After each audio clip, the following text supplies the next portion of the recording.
Hey, what's going on, everybody? It's Richard here with the Farm Life. I'm just out here in the barn tonight, and we're gonna bring you a quick barn talk video. Before we get to that, I just want to take a minute and say thanks to all you guys. This last week, we passed a big milestone on the channel. We finally reached 1,000 subscribers. I never thought we'd actually get this far, so I'm excited that we have. So I just want to take a minute and say thank you to you guys, and hopefully you're getting some good information out of this channel, and hopefully we can all just keep growing the channel and keep kind of learning from each other. So again, thank you guys.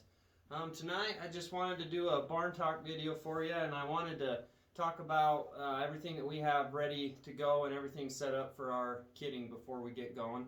So I just want to kind of run through all of the stuff that we have on hand and see what you guys kind of think, maybe what you guys have in your kidding kits or stuff that might be a little different from farm to farm, but this is what we like to carry. So let's get right into it. Hopefully the audio's not too bad. I'll try to talk loud, but first we're gonna get going with the kidding or the barn setup part of things.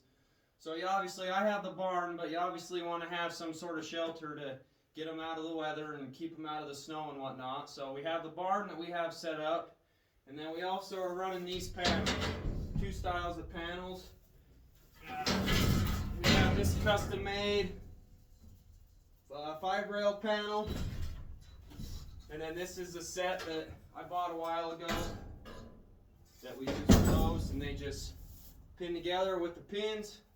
So that's what we're using to put the kidding pins together to separate the mom and the kids away from the rest of the herd. We usually like to pen them up a day or two before they kid, and then we'll keep them in the kidding pens for about a week or so, and as long as the kids and the moms are doing good, we'll put them back out with the rest of the herd. Once we get this new barn in, I want to try to be able to separate things up a little bit and have a nursing pasture that all the moms with younger kids will go to once they're out of their kidding pens. So that's what we're using for panels. The next thing we like to have on hand is, I like to use bales of straw. They're a little bit cheaper, but some people use pine shavings.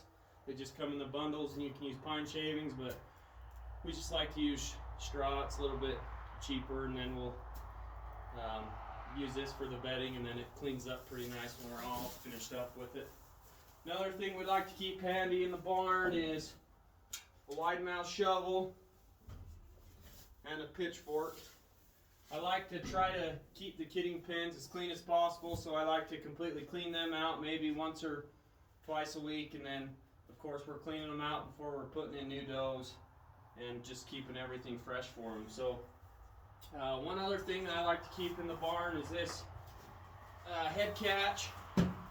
This is custom built. You can see this just adjusts to different size of heads. So I like to keep this around in case we have a doe or something that won't take care of her kid, or we need to milk a doe to get milk to nurse a baby. So we'll just put their heads in here and close it off, and then we're able to put a bucket of grain or hay or something in the front to keep them occupied while we're milking them out or letting the kids nurse off of them. So this has been a lifesaver for sure.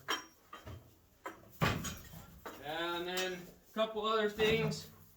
I like to put these Keelix empty tubs in the kidding pens. That's what I'll put the hay in, and then we keep 5-gallon buckets around to put in the pens for the water. So that's pretty much the barn essentials, what I like to use to set up the kidding pens and get them all to that point. And now we're going to get into kind of the rest of this stuff I like to have on hand. As you've seen in previous videos, last year we switched over to these heat lamps. They're completely covered in plastic, a lot safer than the regular style heat lamps.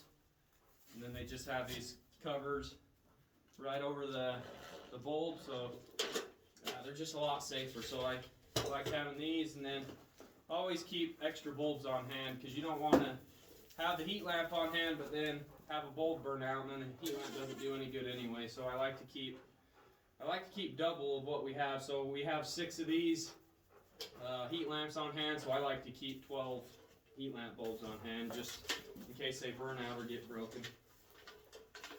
One thing that we started using last year that has been a lifesaver is a barn camera. This one just plugs into a regular outlet that we have up here in the barn, and then it connects to your phone with the app, and you're able to look at the goats real time, and you're able to monitor them. So this has been huge. I can keep an eye on them at all times. So we like having a camera set up in the barn as well. I'm just gonna start going through. We like to keep some milk replacer on hand. We order this off Amazon. We've had the best luck with that. It's done really good for our bottle babies, and we just keep it on hand in case we have a doe that has too many kids and we have to pull one to bottle feed, or the doe has problems with her milk production. We'll just keep this on hand so we can start supplementing the babies or turn them completely into bottle babies and feed them. And with the milk, we just keep regular baby bottles on hand. I think you can get a pack of these at like Walmart, 4 of them for like $4 or $5. I've had the best luck with those. They work really good and the kids really like them.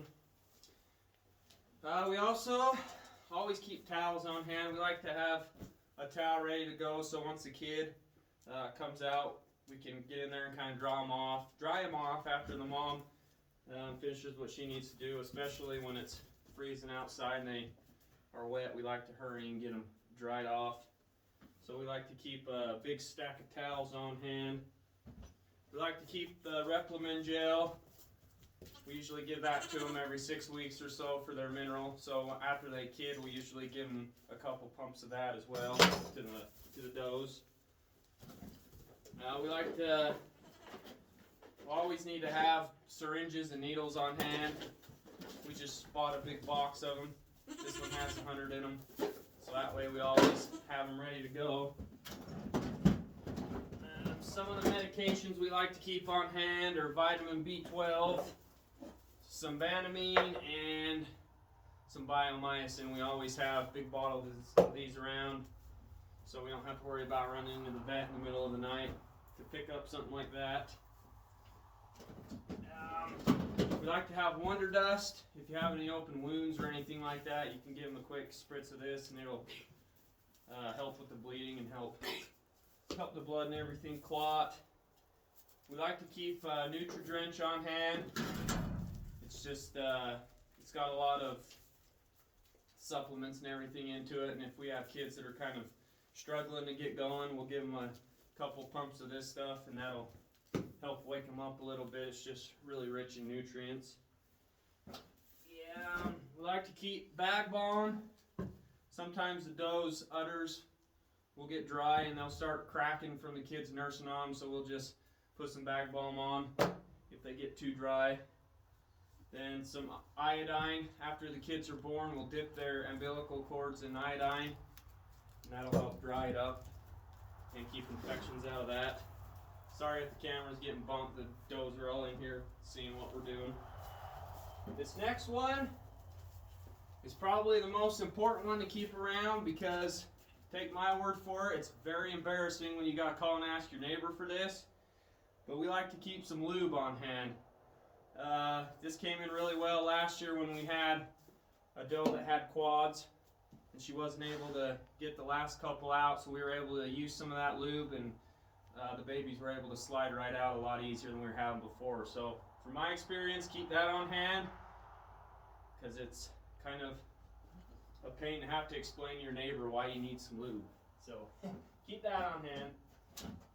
Then we like to keep rubber gloves, and then we have our rubber, or our banders to castrate the buck kids that we don't want to keep bucks. We got a tagger, and then we have our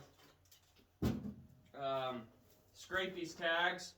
I just buy these from Premier One. You're able to go to Premier One and then fill out an application, and you'll get a Scrapies tag number through whatever state you're in, and then you can just keep ordering tags. Last year we did purple. I think I'm going to switch out every year a different color, so 2020 was purple, and then we'll get some more ordered for 2021 kids, and then we'll just tag them as they're born so we can keep good records on them. And then we keep hoof trimmers. I like to trim the doe's hooves right after they kid. And then another thing I like to keep handy is just the light.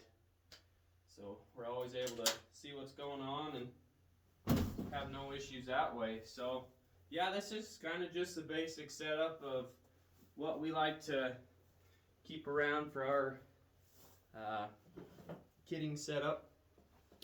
And we just kind of add to things over the years based on what we needed and what we didn't have. So hopefully that helps you guys out a little bit with what you might want to keep on hand for when you're having your kids. And if there's other stuff in here that I missed that you guys might keep in yours, let me know. A couple things I don't have are like a tube feeder so you can tube feed the younger kids if they're not getting up and getting going. You just tube them. I don't have one of those on hand yet. We need to get some of that. And then I like to keep vet wrap on hand. We used all that up, so I don't have any more of that, but that's something we'll be getting in the future. So I just wanted to show you guys that. We're still waiting on the new barn. I'll give you a video about that coming up, and if there's any other videos you guys are wanting to see, just let me know in the comments and we'll do our best to get them out there for you, and hopefully we can all just keep learning together and growing our goat herd. So as always, thanks for watching, and thanks for all the subscribers that we've got. And if you haven't liked the video, like it, and if you haven't subscribed, please subscribe so we can get more videos of like this rolling out to you. So until the next one, thanks guys.